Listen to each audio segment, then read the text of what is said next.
Yeah, good afternoon, guys. I thought I'd try the camera at a different angle. Bob says it's better on the side like this. Anyway, I just want to say good morning or good afternoon. Good afternoon, I should say. I can have a little drink this time. Makes it easier. The sun is shining at last, and my theme this week is what's going on, which is a good question to ask at this moment in time. It's the classic from Marvin Gaye. I don't know if you remember that was a real cracker in its time. And so what's going on with Donald? That's the question. He's causing havoc everywhere. I think he's upset everyone except the Russians. He seems to be very friendly with them. He's upset the Penguins. The Chinese are also not happy at the moment. I remember when I was at school and the teacher told me that 1 in every 5 people are Chinese. Now, when I went home, I had my mum, my dad, my brother Stephen, and my sister Shu Fong. Now, I had a feeling it must have been Stephen because he had funny eyes. But remember, don't upset the Chinese. What else can I talk about, guys? Last week, just to recap on last week. Willie Mullins, unbelievable. The Grand National, 1st, 2nd, 3rd, 5th and 7th. I mean, it is amazing. And his son Patrick won it. How emotional is that, eh? He's an amateur rider and he outrode all the professionals. I think he doesn't qualify for the £40,000 prize money because he's an amateur. And in addition, I think he got a whip ban because he whipped the horse 8 times in the last furlong and that you're only allowed to do it 7 times. But well done Patrick and the family. Dubai was obviously a disappointment. Isifungu is back in the States. Romantic Warrior got beaten by the shortest of shotheads. I'll not use the terminology for that, but it was very, very tight. And of course, the Bob Dylan horse, Forever Young, is probably getting a bit long in the tooth, and he's been doing lots of travelling. But they'll be back for sure. And what's going on the forum? I listened to the Glistian podcast with Easy, Joe DeMata, and Greg Bortz. It was a long podcast, and they also needed a couple of drinks to keep going. Great idea. Superb explanation on the jockey strike and the financial situation in Cape Town. It went down very well. I wasn't that impressed with the TOTE explanation. I think the punters are not stupid. They know exactly how a TOTE works. We all know that the money comes in, you take your cut, and then you split the balance. But that doesn't really help. The source or the core problem is the fact that the dividends are poor, they're erratic, and whether it's someone from Australia that's having a late bet or somebody's cancelling bets, the bottom line is, the problem is that when you see the scroll, any scroll, you look at World Sports Betting, 15 to 10, the TOTE's evens. If World Sports Betting or Betway, they're even money, the TOTE's 5 to 10. And that's where the problem is value for money betting on the TOTE.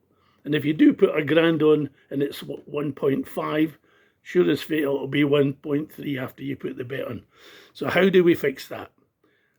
I've said it before, let the bookies have the fixed odds or the wins in places, and all the exotics should go via the TOTE.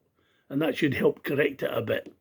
Because I'm sure with the situation that the clubs are in, there's no way that you can reduce your takeout. So that's a given. And then there's also a bit talk about maybe an exchange on the way. Now, that would be innovative and a good idea. A punter-to-punter exchange. I'm sure that would inject some more enthusiasm into the game. You maybe bring the yuppies in with the computers, doing a bit trading, possibility of in-running betting. That's a possibility that could come on board, and that would be exciting. It's a new innovation for racing. So that's all I had to say there. Also, I want to mention, we all know V. Moodley, and you spoke highly about him on your podcast. I've known V for many, many years as well. So putting that aside, though, I think we have to be honest that the NHRA, they've done a bit damage. to the image of horse racing over the last couple of years, and they're not blameless. So I think we should have a wee talk about that at some stage in your next podcast, guys. That what can we do about to improve the image of horse racing? Anyway, back to horse racing. I feel sorry for all the punters that are studying forms and making these previews of the local racing, and then the racing's invariably cancelled due to this lots of rain we've been having. But it makes me wonder, is the weather so bad, or is the tracks just not capable of taking the rain? So maybe that we need to improve that situation. Looking forward to this weekend.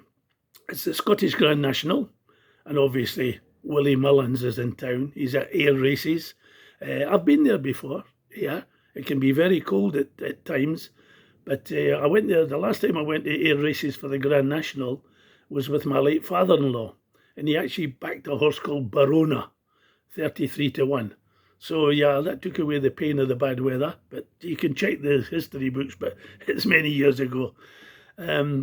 Willie Mullins, I'm talking a lot about Willie Mullins, but why not? He is the favourite for the Grand National again. I think it's called Chosen Witness. I think it's about 4-1.